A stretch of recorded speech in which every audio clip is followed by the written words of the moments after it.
when you go back and start changing old narratives, meaning you go back and you change the way you saw something, or the way you perceive something, what you end up doing is you end up changing the experience that you experienced. Because if you saw it one way, then that means you experienced it in a like manner. The experience was the way that you saw it. But if you change the way that you saw it, then that means the experience changes even if you're no longer in the situation anymore, because it's changing the way that you saw the experience. Now, because the experience has now changed, what you've done is now you've changed the past. So the future has to automatically adjust to the new perception and the new experience that you have just went back and changed.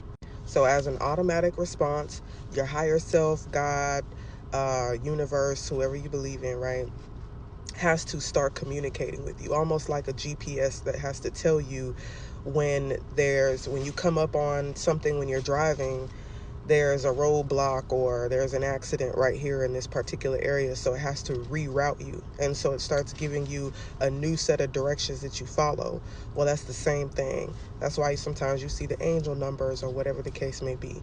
Because the universe or God or your higher self has always been communicating with you, but it's just that some people have not surrendered enough to be open to the communication.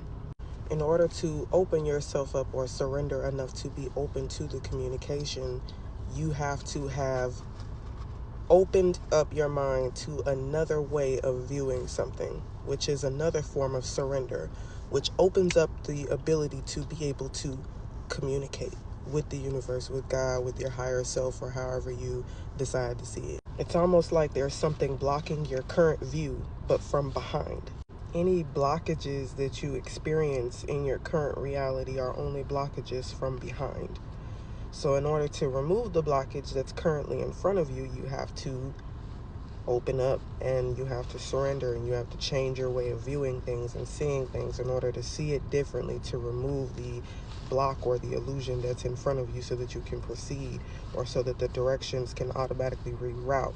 So in essence, your sight is very powerful. The way that you choose to see things, the way that you are seeing things, determines the way that you're experiencing these things, which determines your future. So, yes, sight is very powerful. If something is bothering you, the way that you're seeing it, then there's a way that you can see it that will bring you peace.